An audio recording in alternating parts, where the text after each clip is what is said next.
The panda. Cute, fluffy, clumsy wonder. But behind that smile hides one of the most extreme experiments of evolution. Today you'll find out why this animal is not just a cute bear, but a true survival master.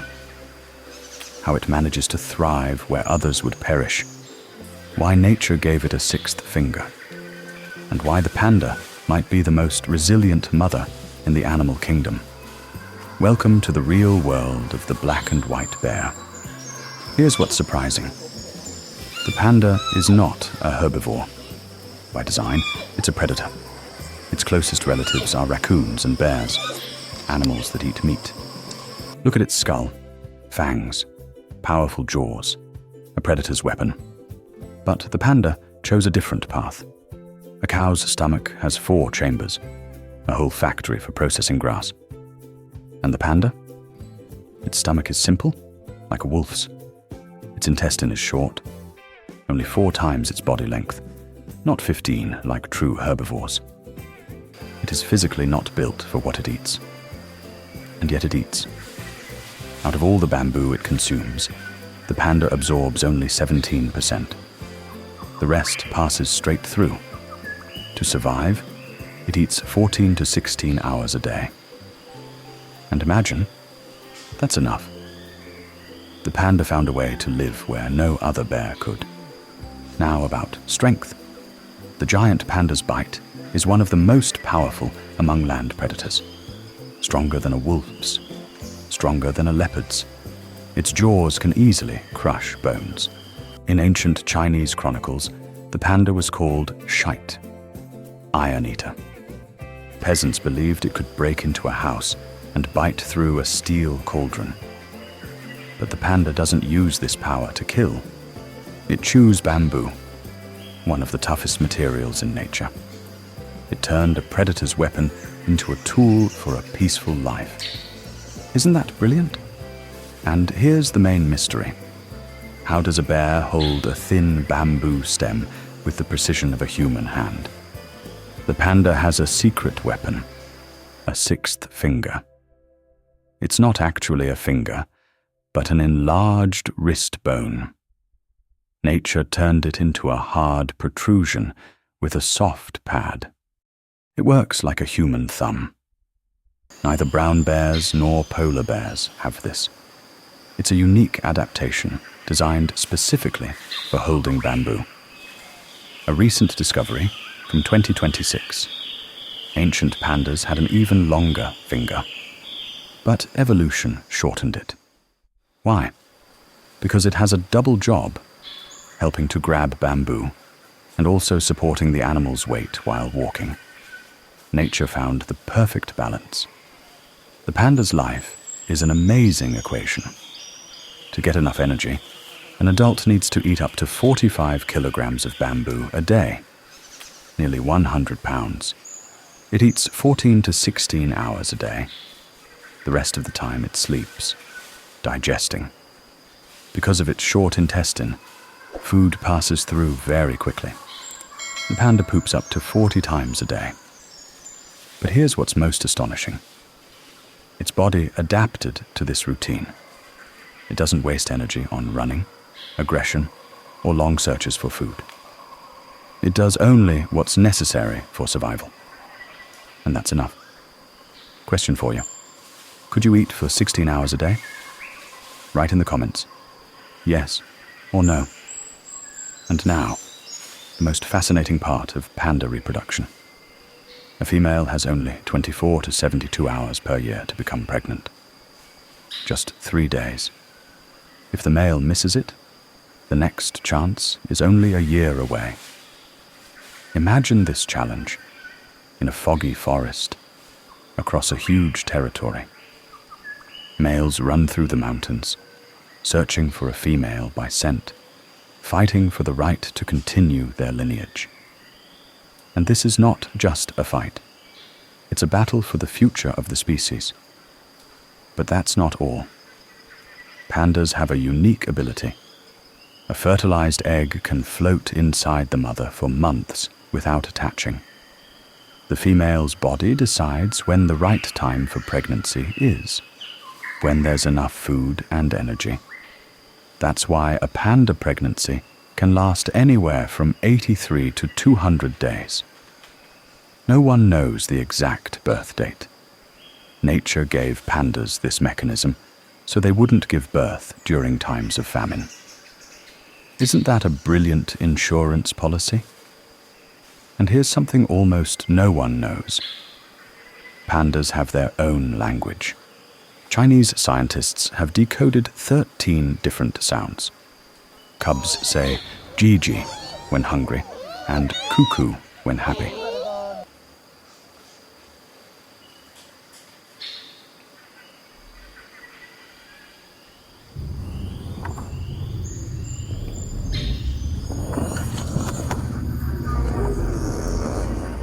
Adult pandas make a bleating sound when a mother is looking for her baby. A loud bark means "stranger in my territory, back off." And males make a long "baa" sound. That's their love serenade. Imagine a 100-kilogram bear bleating like a sheep when trying to impress a female. That's wonderful. Why is the panda black and white? It's not just coloring, it's perfect camouflage. The white head and back blend with snow in the mountains. The black legs and shoulders blend with shadows in the bamboo forests. The panda can be invisible in 2 different environments at once. And the black ears are not decoration. If a panda wants to show strength, it stares directly and points its ears forward. If it wants to avoid conflict, it turns away and hides its face. This is body language that all pandas understand. Now look into its eyes. All other bears have round pupils. The panda has vertical pupils, like a cat, because pandas are active at twilight and in darkness. A vertical pupil controls light better than any lens. During the day, it narrows to a thread. At night, it opens wide to catch every ray of light. The panda sees where other bears are already sleeping. Many people call pandas lazy, but let's think about this. A panda's metabolism is the same as a bear in deep hibernation, but the panda is not sleeping. It walks, eats, lives. Its thyroid gland works at half power. Nature even shrank its brain, liver, and kidneys, all to save energy. Every extra step is a luxury it cannot afford. This is not laziness. This is absolute energy efficiency. The panda does only what is needed. Nothing more. Maybe we could learn something from it. Question: is laziness bad or smart? Write "laziness is power" or "laziness is a flaw" in the comments. The most touching and dramatic chapter of a panda's life. The birth of a cub. Imagine. A 100-kilogram female gives birth to a baby, weighing only 100 to 130 grams. The size of a stick of butter. Pink, blind, almost hairless. This is the smallest newborn of any mammal on Earth. And this is not nature's mistake. It's a forced decision. The mother simply doesn't have enough energy to carry the baby any longer. Bamboo provides too few calories. And here begins the feat. For the first weeks, the mother never lets go of the cub. She holds it to her chest with one paw, even while eating. She cannot leave to drink water. She starves and suffers from thirst for weeks, just to keep this tiny pink bundle warm. If twins are born, and this happens often, the mother can only raise one. She leaves the second. This sounds cruel, but it's the only way to serve at least one. She simply doesn't have enough milk or energy for 2. The panda is not a bad mother. She is a mother doing the impossible under impossible conditions. Question: do you think the panda is a bad mother or a hero? Write hero or unfortunate in the comments. But the panda is not helpless. It has a unique defense. If a panda senses danger on a slope, it tucks its head to its paws, turns into a black and white ball, and simply rolls downhill. Hundreds of meters, bouncing off rocks. Fat and thick fur work like an airbag. The predator stays at the top, watching its dinner disappear into the mist. Who said pandas are clumsy? They just know their secret weapon. Today, the panda is more than an animal. It's a diplomat, and one of the most expensive things on the planet. You cannot buy a panda for any amount of money. Every panda in the world belongs to China. This is called panda diplomacy. A zoo pays $1 million per year to rent a pair of pandas. The contract is for 10 years. A cub is born. It's also Chinese property, plus a $400,000 cub tax. At 3 years old, the cub goes back to China. Even after death, the panda returns to China. The zoo has no right to keep the remains. Example: Finland returned its pandas in 2024, 8 years ahead of schedule. The zoo went bankrupt. The pandas were renamed. Their old Finnish names erased. Pandas fly in special planes with climate control, veterinarians, and a stockpile of their favorite bamboo. They are a national treasure. Question: do you think it's fair that one country owns every panda? Write fair or not really in the comments. In the 1980s, this species was on the edge of extinction. The great bamboo flowering happened. Bamboo flowers once every half-century, and after flowering, it dies all at once across huge areas. In the mountains of Sichuan, hundreds of hectares of bamboo died. For pandas, who cannot migrate quickly, this was famine. Only 1,114 individuals remained on the entire planet. The world was sure we would lose the panda by the year 2000. But humans intervened.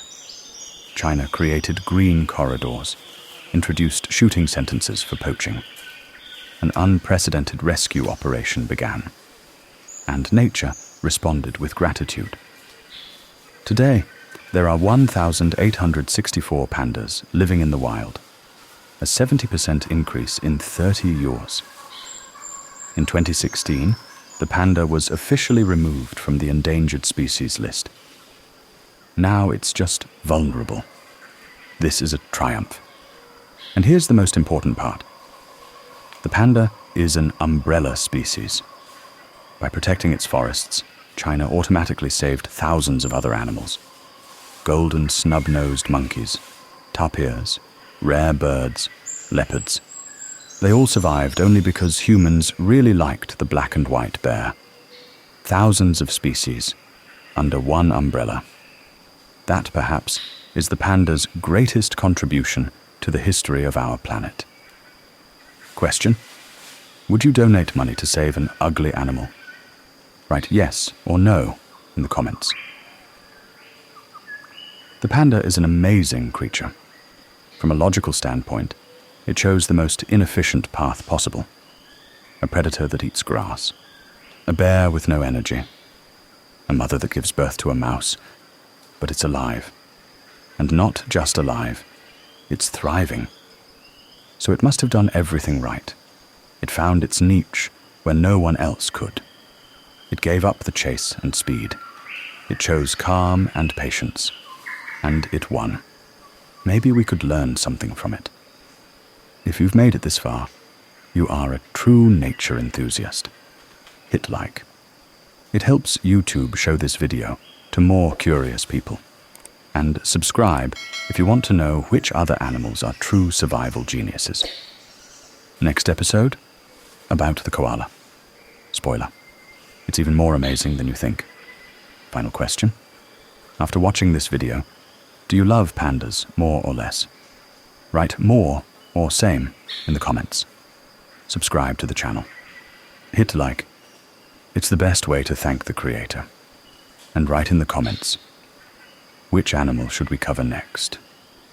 Take care of nature. See you in the next episode.